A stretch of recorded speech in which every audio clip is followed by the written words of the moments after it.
हे friends, आज हम आपके लिए लाए हैं इंडोनेशिया की हॉरर सस्पेंस से भरी मूवी जिसमें डर खौफ कदम कदम पर है। कौन है माला? क्यों इसकी आवाज चली गई? गाटोट कौन सी देवी को पूछता है? कौन है कंजिंग रातू और क्या है इसका माला से कनेक्शन? आइए जानते हैं। लेकिन वीडियो में आगे बढ़ने से पहले वीडियो को लाइक और चैनल को सब्सक्राइब कर लीजिए। दोस्तों, कहानी की शुरुआत होती है एक लड़की को दिखाते हुए जो अकेली डरी सहमी सी बैठी हुई थी और एक लिंगसर सॉन्ग गा रही थी। दरअसल ये एक तरह की पोयम होती है जो शैतान बुरी आत्माओं से हिफाजत करती है। अभी ये लेडी पोयम गा ही रही थी कि तभी घर में हलचल होने लगती है और एक स्पिरिट आकर इस लड़की को तंग करना शुरू कर देती है। अपनी माँ की चीख पुकार सुन इसकी बेटी माला भी जाग जाती है, लेकिन इसके कुछ करने से पहले ही स्पिरिट अपनी जड़ों से माला को जकड़ लेती है और माला यहीं बेहोश हो जाती है। माला की माँ अपनी बेटी को छुड़ाने के लिए लैंप से इसकी जड़ों में आग लगा देती है और अपनी बेहोश बेटी के पास आकर कहती है कि मैंने तुम्हें बचपन में जो पोयम सिखाई थी तुम्हें उसे गाना है ताकि तुम स्पिरिट से खुद को बचा सको। इतना कहने के बाद माला की माँ खुद को आग के हवाले कर मर जाती है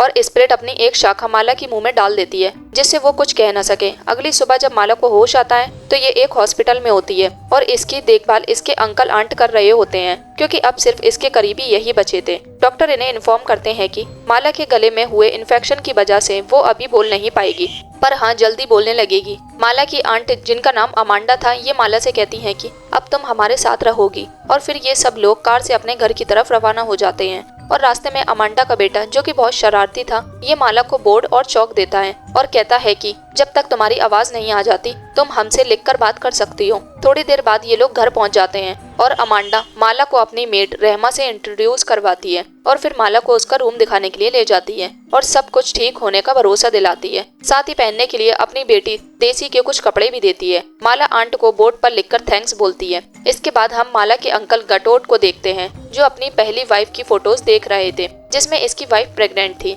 और फिर गटोट एक बुक निकालते हैं जिसके अंदर टेम्बांग लिंगसर पोयम लिखी हुई थी। इतने में रहमा गटोट के पास आकर बताती है कि माला की मां नेचुरल तरीके से नहीं मरी थी बल्कि इसके पीछे स्पिरिट का हाथ था और तुमने यहाँ माला को लाकर बहुत बड़ी गलती की है। यहाँ हम इन दोनों की बातों से समझ जाते हैं कि जरूर ये दोनों कुछ बड़ा राज जानते हैं। रात को देसी अपने बॉयफ्रेंड के साथ घर आती है और माला को देखकर इग्नोर कर देती है। डिनर के दौरान देसी गटोट से कहती है कि मैं अपना बर्थडे अपने फ्रेंड्स के साथ सेलिब्रेट करने के लिए बाहर जाना चाहती हूँ, लेकिन गटोट साफ इनकार कर देता है। अमांडा देसी से माला से हाय हेलो करने के लिए कहती है। देसी तीखे अंदाज में हाय करके यहाँ से अपने रूम में चली जाती है। देसी का ये बर्ताव देख अमांडा उसके पास जाकर इसकी वजह पूछती है कि आखिर उसने माला के साथ ऐसा बिहेव क्यों किया। इस पर देसी बताती है कि बचपन में जब हम दोनों साथ खेल रहे थे तब उसने एक पोयम गाना शुरू कर दी थी और फिर वो कुछ अजीब हो गई। उसके बाद से मैंने माला के साथ फ्रेंडशिप तोड़ दी। इधर हम माला को सोते हुए देखते हैं, लेकिन तभी कुछ आवाज आने लगती है। माला जब शीशे पर से कपड़ा हटाती है तो वहाँ एक स्पिरिट होती है जिसे देख माला के होश उड़ जाते हैं और फिर ये स्पिरिट भी अचानक से गायब हो जाती है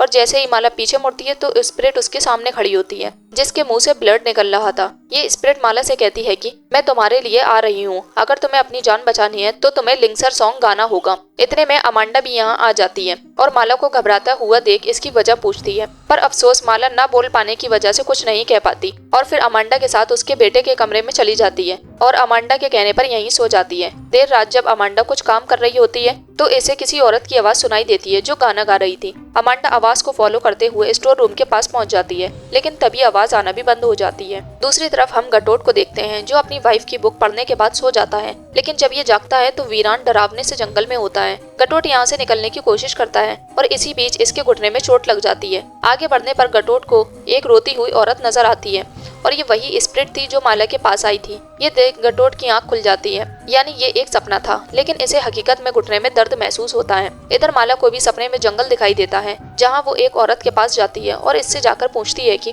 तुम कौन हो, लेकिन इतने में इसकी नींद टूट जाती है। माला जब अपने पैरों को देखती है तो वो मिट्टी में सने हुए होते हैं, मानो वो सच में जंगल गई हो। अगली सुबह देसी अपना बर्थडे सेलिब्रेट करने के लिए दो दोस्तों को घर पर बुलाती है। इसकी फ्रेंड्स माला को देख इसके बारे में पूछने लगती हैं, जिस पर माला बताती है कि ये मेरी कोई नहीं है और फिर अपनी दोस्तों के साथ अपने कमरे में चली जाती है। रूम में इसकी फ्रेंड्स को एक लेडी का स्केच मिलता है जिस पर देसी बताती है कि ये लेडी अक्सर मेरे सपनों में आती है, इसलिए मैं इसका स्केच बना रही थी, लेकिन अब तक मुझे पता नहीं चल पाया है कि ये लेडी कौन है, लेकिन ये वही लेडी थी जिसे माला ने सपने में देखा था। इसके बाद कहानी गटोट और उसकी मेड रहमा पर घूमती है जो एक बड़े पुराने पेड़ के पास खड़े हुए थे और कोई खास रिचुअल करने की प्लानिंग कर रहे थे। रहमा गटोट को समझाती है कि जो घटना आज से ठीक 17 साल पहले हुई थी वो आज फिर से होगी, इसलिए सतर्क रहने की जरूरत है।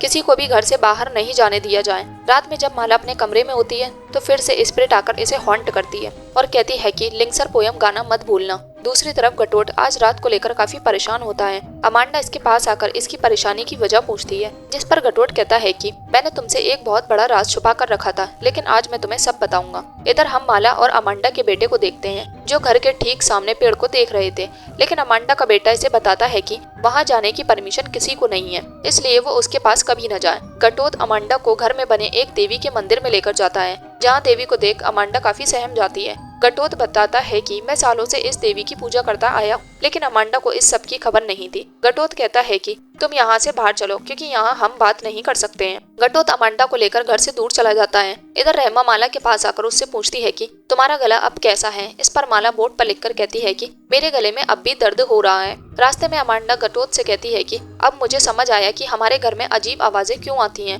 और मैंने एक स्पिरिट जैसा फिगर भी देखा था, जिसकी जड़ें काफी लंबी थी। इस पर गटोत कहता है कि वो कुछ और नहीं बल्कि देवी कंजिंगरातु है, जिसे हमारे घर में रहते हुए पूरे 17 साल हो चुके हैं, और मैं उसकी पूजा करता हूँ। लेकिन क्यों? इस सवाल का जवाब देने के लिए गटोत अपनी पास्ट लाइफ के बारे में बताता है, जहाँ पहले ये बहुत गरीब हुआ करता था। इसके फादर के ऊपर बहुत सारा कर्ज था, जिसे चुकाते चुकाते वो इस दुनिया से चल बसे, जिसके बाद लोगों ने गटोत से कर्जा मांगना शुरू कर दिया। गटोत को शुरुआत से ही एक आलीशान जिंदगी की तमन्ना थी, इसलिए इसने ब्लैक मैजिक किया और कंजिंगरातु से एक डील की, जिसमें इसने कहा कि अगर कंजिंगरातु उसे मालामाल कर देगी तो वो अपनी पहली औलाद उसे भेंट कर देगा, और कंजिंगरातु ने भी शर्त के मुताबिक गटोत को अमीर बना दिया। इधर हम रहमा को देखते हैं, जो एक प्लेट में अंडे, चाकू और मोमबत्ती लेकर पेड़ के पास जाती है और इन सब चीजों को पेड़ के पास रख देती है, और साथ ही माला के बचपन की फोटो भी इसी सामान के साथ यहीं छोड़ देती है और फिर प्रेयर्स करने लगती है। इसके बाद हम माला को देखते हैं, जो अमांडा के बेटे के साथ खेल रही थी, लेकिन तभी डाइस गिरकर स्टोर रूम में चला जाता है। ये देख अमांडा का बेटा माला के साथ अपने फादर के कमरे में जाकर स्टोर रूम की चाबी उठा लेता है। इधर अब भी गटोत और अमांडा बाहर ही होते हैं। अमांडा गटोत से कहती है कि क्या अब हमें अपनी बेटी को कंजिंगरातु को भेंट देना होगा।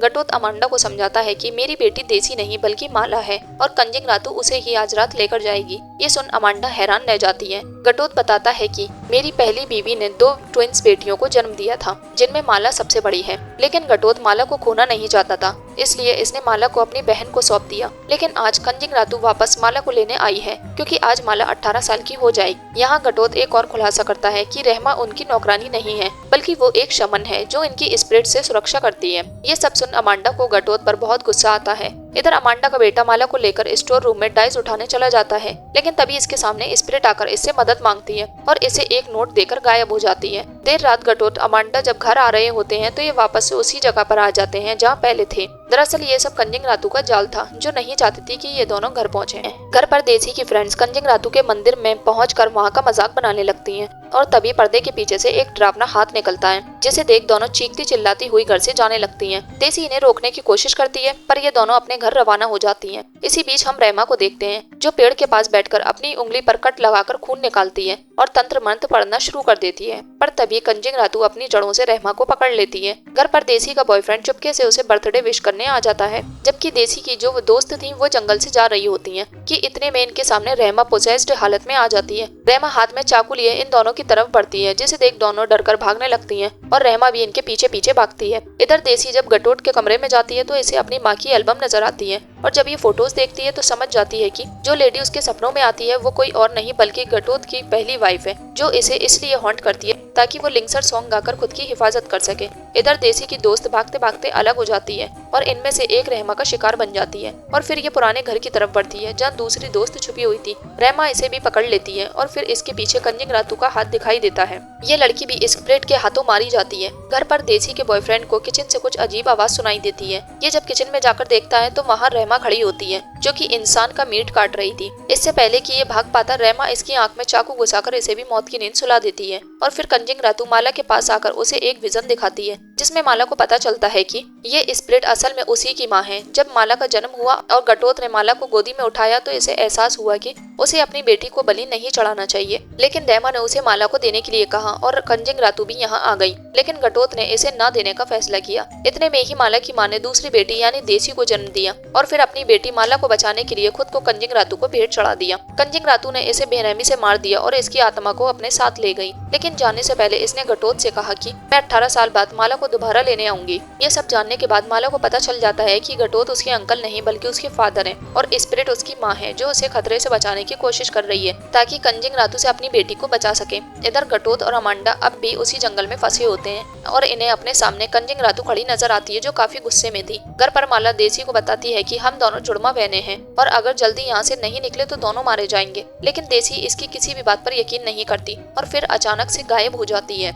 इसके बाद माला भी कंजिंग रातू की दुनिया में चली जाती है जहाँ कंजिंग रातू ने कई लोगों को कैद करके रखा था। इतने में घटोत और अमांडा भी घर आ जाते हैं और देखते हैं कि पूरे घर में कंजिंग रातू की जड़ें फैली हुई हैं, जिसका मतलब है कि कंजिंग रातू माला को लेने आ चुकी है। आगे बढ़ने पर इन्हें देसी और माला दोनों बेहोश हालत में पड़ी हुई दिखाई देती हैं। घटोत इन्हें उठाने की कोशिश करता है पर कोई फायदा नहीं होता। पर फिर देसी को होश आता है और घटोत इसे सारी सच्चाई बता देता है और साथ ही माला की हेल्प करने को कहता है। देसी अब माला का हाथ पकड़कर उसे लिंक्सर पोयम गाने को कहती है पर इन्फेक्शन की वजह से माला नहीं गा पाती। पर फिर हिम्मत करके ये अपने मुंह से कंजिंग रातू की जड़ निकाल कर पोयम गाने लगती है और कंजिंग रातू जलकर यहीं मारी जाती है। और अगले दिन घटोत इसका मंदिर भी हटा देता है और पूरी फैमिली साथ होती है। पर जब घटोत अपने बेटे को बुलाता है तो वो कहीं नहीं होता और इसी के साथ ये मूवी यहीं खत्म हो जाती है। तो दोस्तों कैसी लगी आपको ये मूवी कमेंट में बताएं। वीडियो पसंद आई हो तो इसे लाइक और चैनल को सब्सक्राइब जरूर करें।